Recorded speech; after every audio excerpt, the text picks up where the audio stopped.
Vivekam, a product-driven advisory firm, provides services through features like Snapshot, Spot, Portfolio Scanner, helping clients maximize their results and beat the market. Call our trusted advisors today.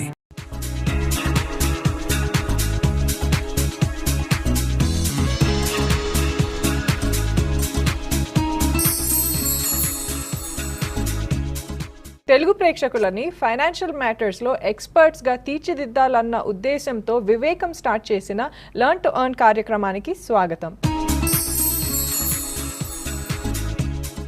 గత వారం మనము stocks కొనాలంటే ఎటువంటి processes follow అవ్వాలి, ఎటువంటి జాగ్రత్తలు తీసుకోవాలన్న విషయాలపై క్లియర్గా డీటెయిల్గా డిస్కస్ చేయటం జరిగింది. ఈ వారం మనము ఒకసారి స్టాక్స్ కొన్న తర్వాత సెల్ చేయాలంటే ఎటువంటి ప్రాసెసెస్ ఫాలో అవ్వాలి, ఎటువంటి జాగ్రత్తలు తీసుకోవాలన్న విషయాలపై మనము క్లియర్గా డిస్కస్ చేయడానికి ట్రై చేద్దాం. సెల్లింగ్ విషయాన్ని లోపలికి వెళ్ళే ముందు మనము గత వారం వివేకం ఫాలో అయ్యే ప్రాసెసెస్ అంటే బై చేయడానికి ఫాలో అయ్యే ప్రాసెసెస్ గురించి చాలా విషయాలు తెలుసుకున్నాము. ఆ ప్రాసెస్ గురించి బ్రీఫ్గా చెప్పాలంటే ఉన్న స్టాక్ మార్కెట్లో ట్రేడ్ అవుతున్న 5000 కంపెనీస్ అన్నిటిని కూడా అనలైజ్ చేసి వాటిల్లో ఏ కంపెనీస్ అయితే మెరుగైన ఆపరేషనల్ పర్ఫార్మెన్స్ చూపిస్తాయో వాటిని షార్ట్ లిస్ట్ చేయటం జరుగుతుంది. ఇలా షార్ట్ లిస్ట్ చేసిన తర్వాత ఈ షార్ట్ లిస్ట్ చేసిన స్టాక్స్లో నుంచి పెనీ స్టాక్స్ లేదా ఆల్రెడీ ఎక్స్పెన్సివ్గా ఉన్న స్టాక్స్ని ఎలిమినేట్ చేయటం కూడా జరుగుతుంది. ఇలా మిగిలిన కంపెనీస్ అన్నిటికీ కూడా మనము ఫేర్ వాల్యూ అనేది ఆల్రెడీ అసైన్ చేస్తాం కాబట్టి ఆ ఫేర్ వాల్యూ అండ్ మార్కెట్ ప్రైస్ని కంపేర్ చేసి scope to grow percentage for every stock అనేది డిటర్మైన్ చేయటం జరుగుతుంది. ఈ స్కోప్ టు గ్రో పర్సంటేజ్ ప్రకారము డిసెండింగ్ ఆర్డర్లో అన్ని స్టాక్స్ని సార్ట్ చేయటం కూడా జరుగుతుంది. ఇలా సార్ట్ చేసిన తర్వాత ఈ కంపెనీస్ అన్నిటికి ర్యాంక్స్ అనేది ఇవ్వటం జరుగుతుంది. ఇలా ర్యాంక్స్ అనేవి రోజు కంపెనీ ప్రైసెస్ అనేవి మారుతూ ఉంటాయి కాబట్టి ఈ కంపెనీ ర్యాంక్స్ అనేవి కూడా పైకి కిందకి కొంచెం మారే అవకాశం ఉంటుంది.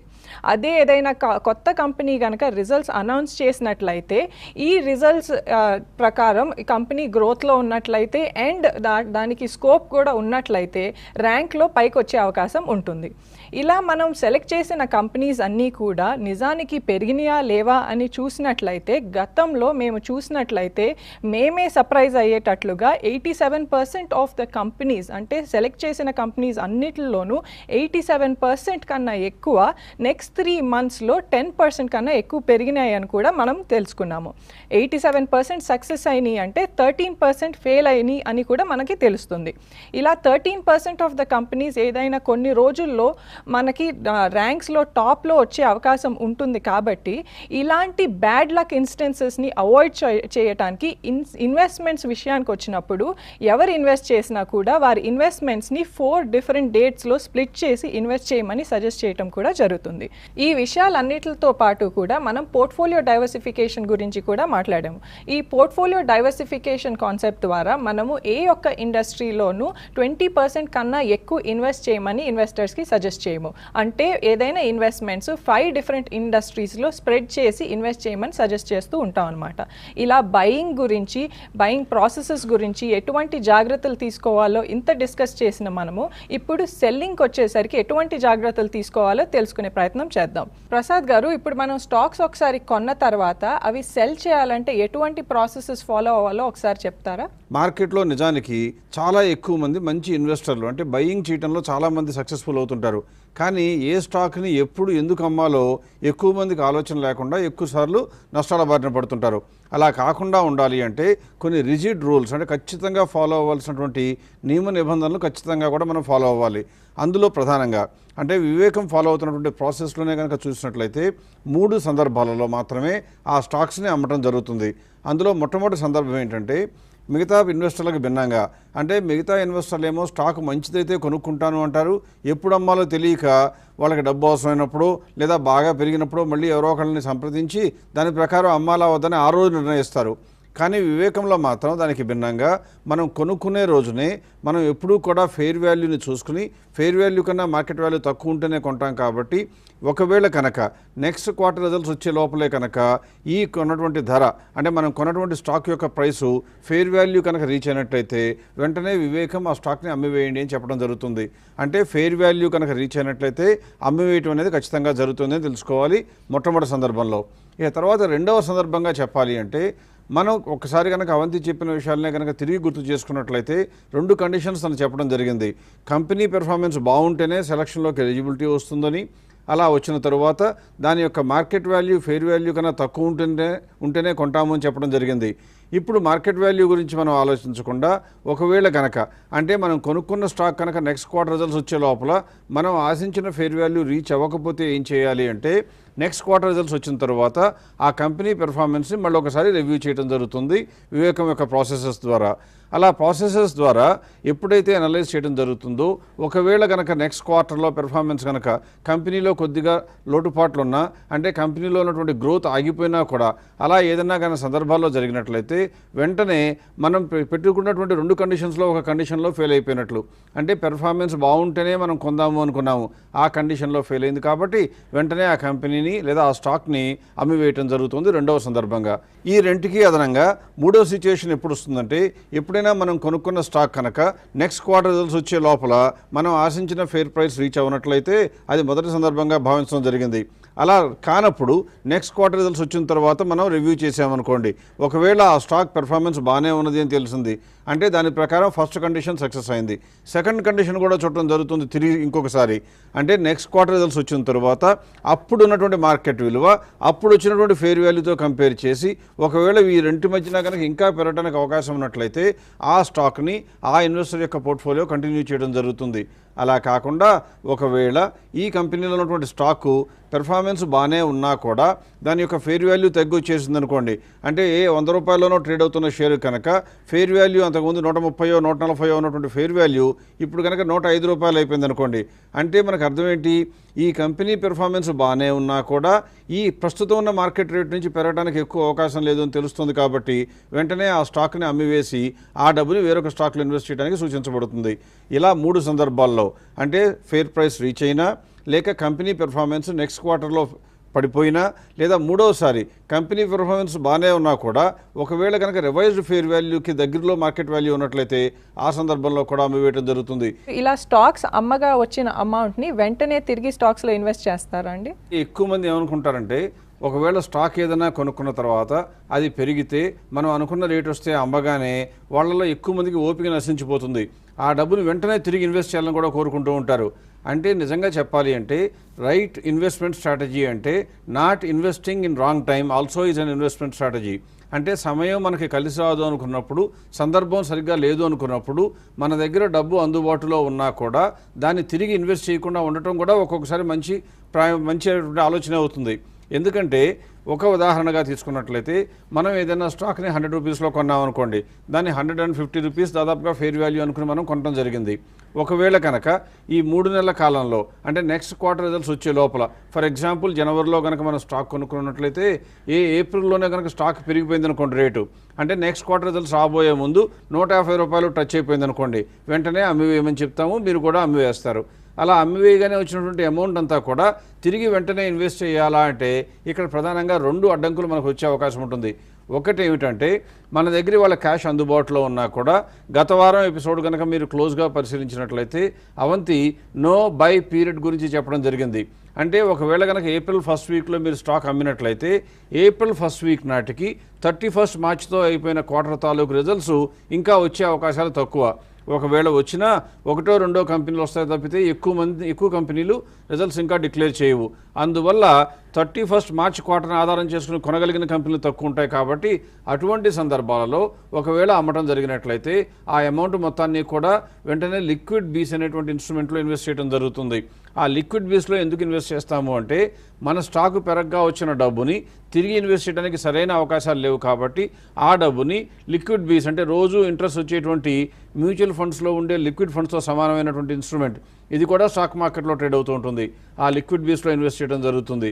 అలా ఇన్వెస్ట్ చేసిన లిక్విడ్ బీస్ని కొన్ని రోజులు వెయిట్ చేసి, అంటే నో బై పీరియడ్ ఎండ్ అయిపోయిన తర్వాత ఆ లిక్విడ్ బీస్ని అమ్మివేసి మళ్ళీ ఆ రోజుకి మళ్ళీ కొత్త కంపెనీలు వచ్చి ఉంటాయి కాబట్టి, అంటే 31st March క్వార్టర్తో రిజల్ట్స్ వచ్చి ఉంటాయి కాబట్టి ఆ స్టాక్స్లో పెట్టుబడి చేయండి అని చెప్పడం జరుగుతుంది.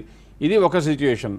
రెండవ సిచ్యుయేషన్ ఏంటంటే, మనం కొనుక్కున్న స్టాకు మన అదృష్టం బాగుండో లేదా మార్కెట్లో స్పీడ్ పెరిగో ఆ పర్టికులర్ స్టాక్ మనం కొన్న వారం 10 రోజుల్లోనే విపరీతంగా పెరిగిపోయింది అనుకోండి.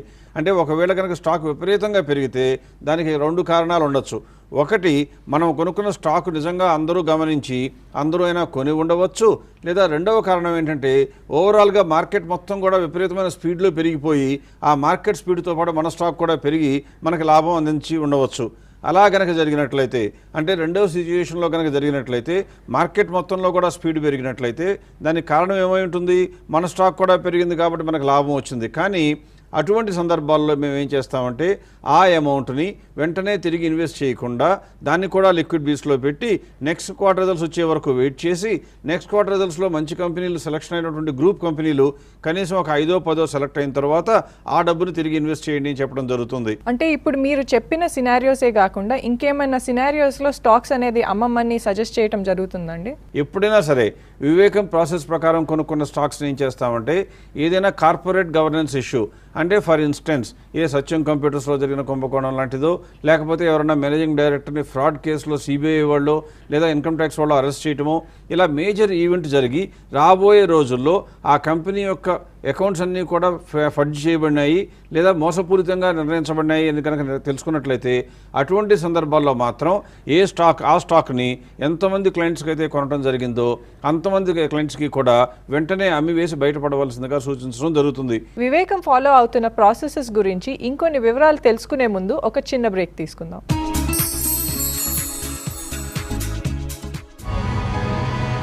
Check.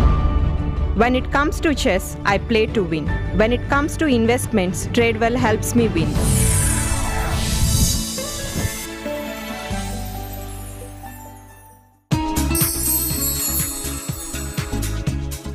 వివేకం సమర్పిస్తున్న లర్న్ టు ఎర్న్ కార్యక్రమానికి తిరిగి స్వాగతం.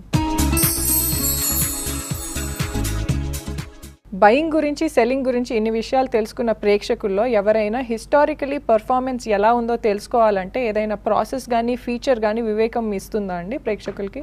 వివేకం ఇంటర్ఫేస్లో అంటే వివేకం సైట్లో కనుక లాగిన్ అయిపోయి ఒక ట్రయల్ మెంబర్గా కనుక ఎవరైనా రిజిస్టర్ చేసుకున్నట్లయితే అది కేవలం ఉచితం.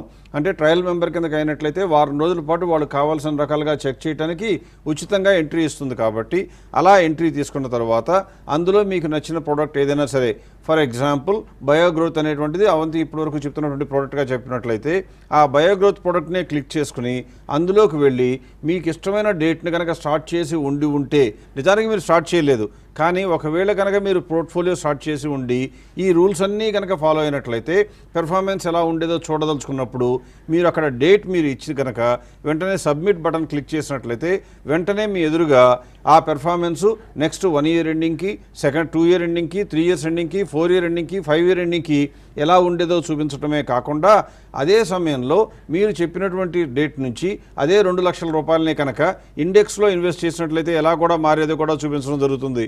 ఒకవేళ మీకు ఇంకా కనుక సందేహాలు నివృత్తి కాకుండా ఈ అమౌంట్స్ యొక్క ఉన్నటువంటి కాన్ఫిడెన్స్ ఏంటి, దీని వెనకాల ఉన్నటువంటి బ్యాక్గ్రౌండ్ ఏంటో చూసుకోవాలనుకున్నట్లయితే ఆ బాటమ్ ఆఫ్ ద స్క్రీన్లో మీకు డీటెయిల్స్ అనేటువంటి ట్యాబ్ ఉంటుంది.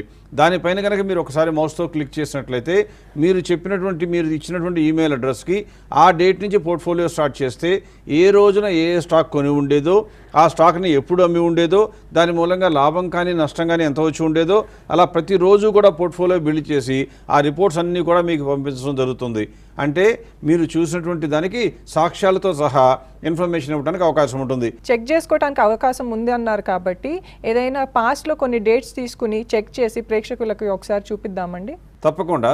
ఎవరైనా సరే మీకు మనసులో తోచిన డేట్నే కనుక చెక్ చేయాలి అనుకున్నట్లయితే ఆ డేట్ని అందులో కనుక ఎంటర్ చేసినట్లయితే మీకు రిజల్ట్స్ ఎలా ఉన్నాయో కనిపించే అవకాశం ఉంటుంది.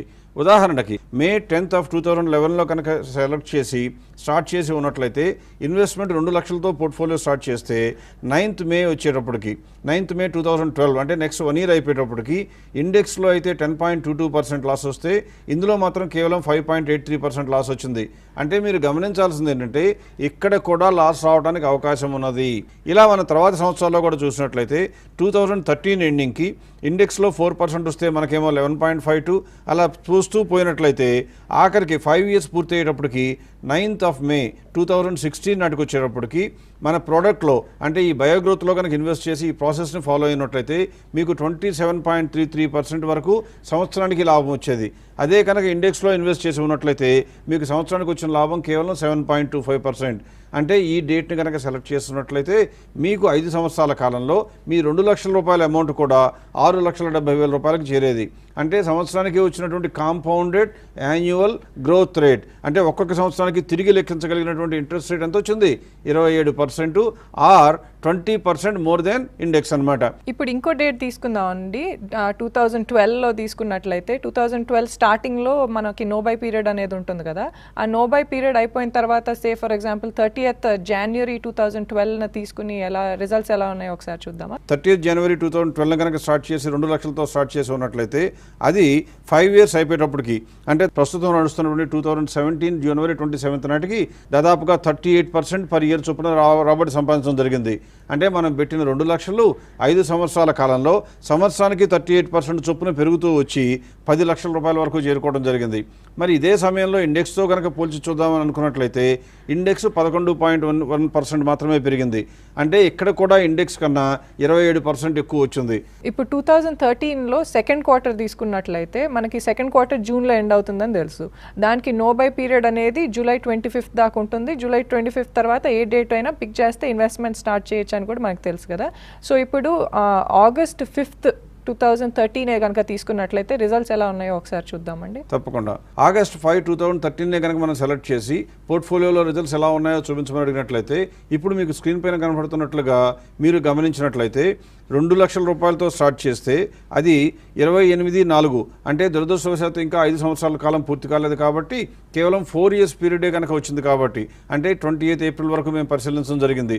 మే ఇంకా నడుస్తూ ఉన్నది కాబట్టి 28th April వరకు చూసినప్పుడు ఆ అమౌంట్ 2,12,55,000గా జరిగింది. అంటే ఇయర్లీ పర్సెంటేజ్ చూసినట్లయితే 63% వరకు మీకు లాభం వచ్చింది. మరి ఇదే సమయంలో ఇండెక్స్లో కనుక ఇన్వెస్ట్ చేసి ఉన్నట్లయితే 14% వరకు లాభం వచ్చింది.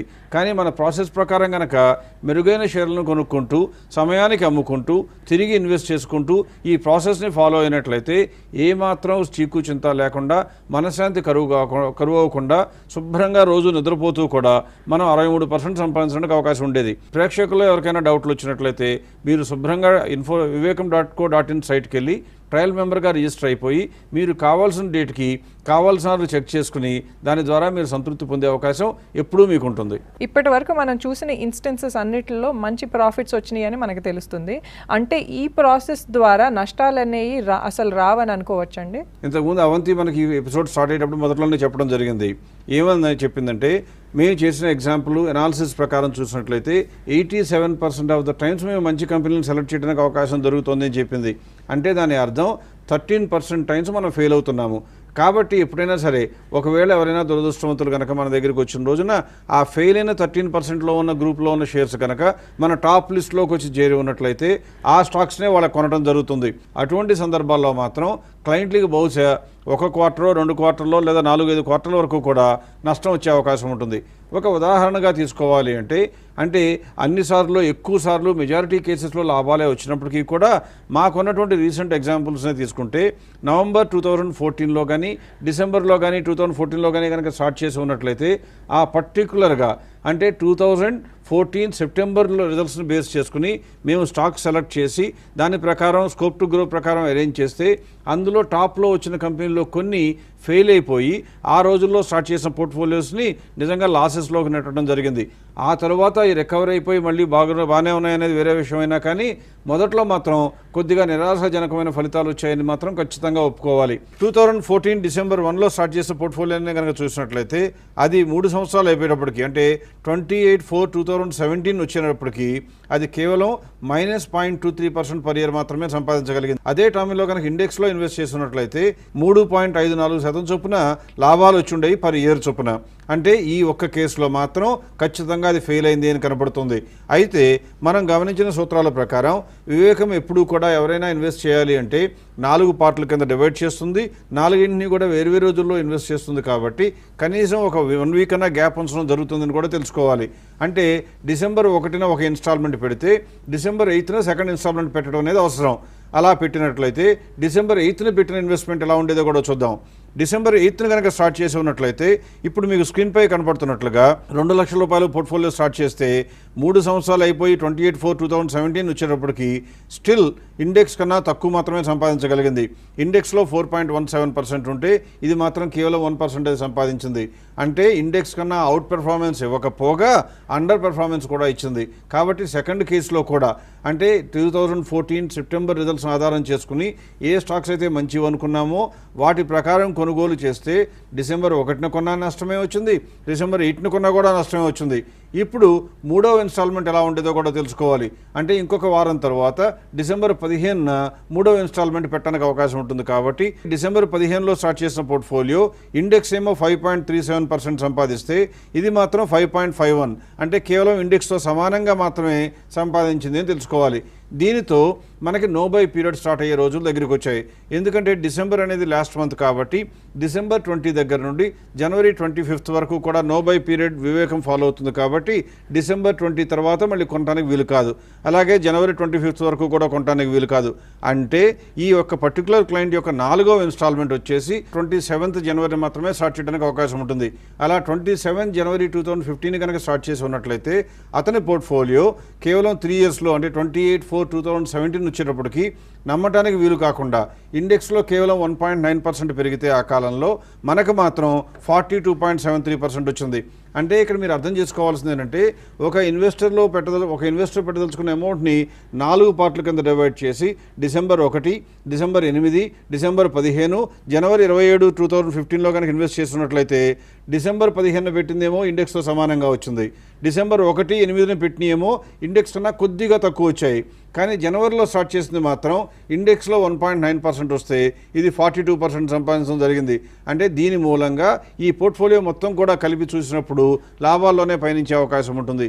ఇలా ఇన్వెస్టర్స్ యొక్క సేఫ్టీని దృష్టిలో పెట్టుకుని రకరకాల జాగ్రత్తలు తీసుకోవడం జరిగింది. కాబట్టి వివేకం చేసినటువంటి ప్రాసెస్ పెర్ఫార్మెన్స్ బ్రహ్మాండంగా ఇప్పటి వరకు వస్తూ వచ్చింది. అందువల్లనే ఎక్కువ మంది క్లయింట్స్ సాటిస్ఫై అవటమే కాకుండా తమ ఫ్రెండ్స్ని సన్నిహితుల్ని కూడా మా వద్దకు రిఫర్ చేస్తూ దాని ద్వారా వాళ్ళ యొక్క వెల్త్ పెంచుకోవడానికి కూడా ఎన్నో రకాలుగా మార్గాలు ఎన్నుకుంటున్నారని తెలుసుకోవాలి. Thank you so much for the detailed explanation. ఇప్పుడు మనం బయింగ్ గురించి సెల్లింగ్ గురించి ఇన్ని డీటెయిల్స్ తెలుసుకున్నాము. అండ్ పాస్ట్ పర్ఫార్మెన్స్ చూసినా కూడా మంచి రిటర్న్స్ వచ్చినాయి అని కూడా తెలుసుకున్నాము. ఇప్పుడు నెక్స్ట్ వీక్ నుంచి లైవ్ పోర్ట్ఫోలియోస్ ఎలా వర్క్ అవుతున్నాయి అండ్ వివేకం అందించే డిఫరెంట్ ఇంకా వేరే సర్వీసెస్ గురించి తెలుసుకునే ప్రయత్నం చేద్దాం. అప్పటి వరకు సెలవు. నమస్తే.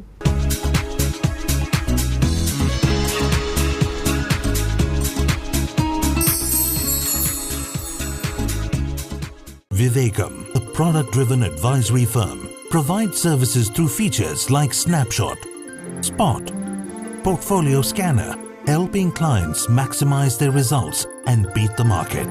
Call our trusted advisors today.